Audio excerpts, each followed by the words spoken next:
opportunity for leader Jamii to make their comments. Ladies and gentlemen, I am Kennedy Sankara. I am the face of youth under the Operation Linda Jamii. And this is the truth that all of us, you and me, know. We cannot solve an economic problem by convening a mayor meeting where politicians sit around the table, discuss how they are sharing the cake, and end up duping Kenyans that we are forming a coalition that is going to create solutions for you. We know that in the recent past, the IMF and even the World Bank, these are historically recognized institutions that have done everything possible to ensure that African economies remain stagnated.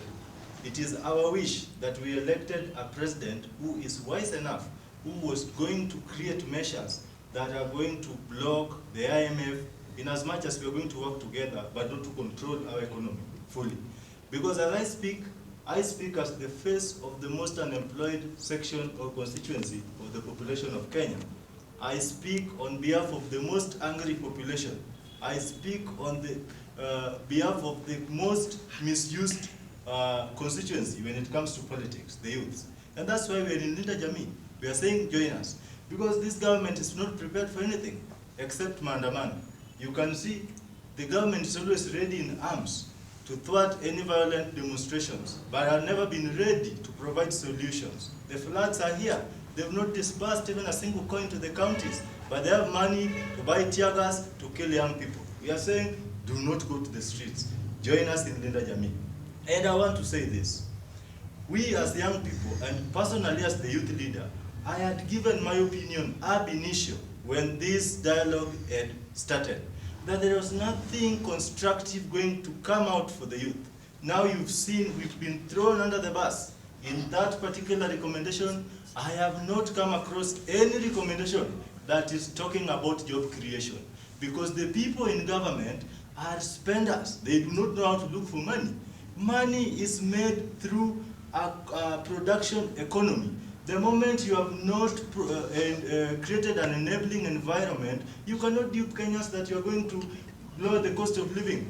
Because we know these things have a long chain all the way to IMF. And IMF is currently in our set house, sleeping in room B of gate A.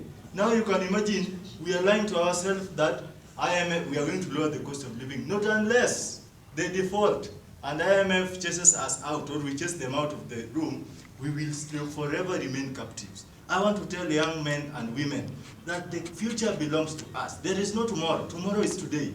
You act. It is past time to lament.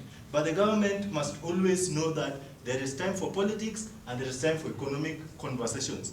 This economic conversation cannot be entertained by politicians. We saw the constitution in the boardroom of Bomas was none other than political figures that have been here since time immemorial.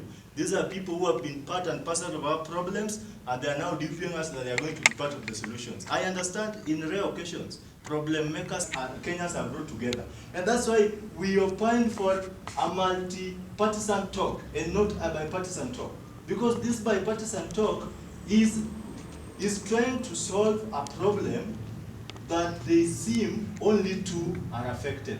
Actually, bipartisan talk wasn't a bad idea. It is a good idea, but they required a multi-partisan approach.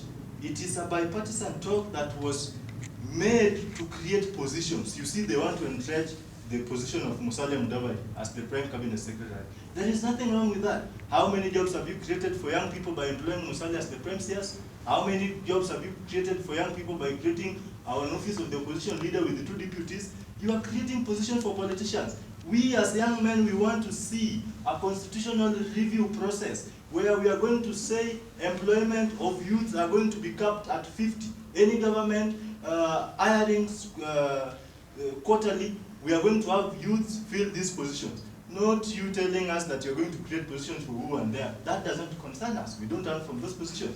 I will finish by saying, you can lie to some people some of the time. Some of the time, some of the people, but not all the people all the time. Kenyans have woken up.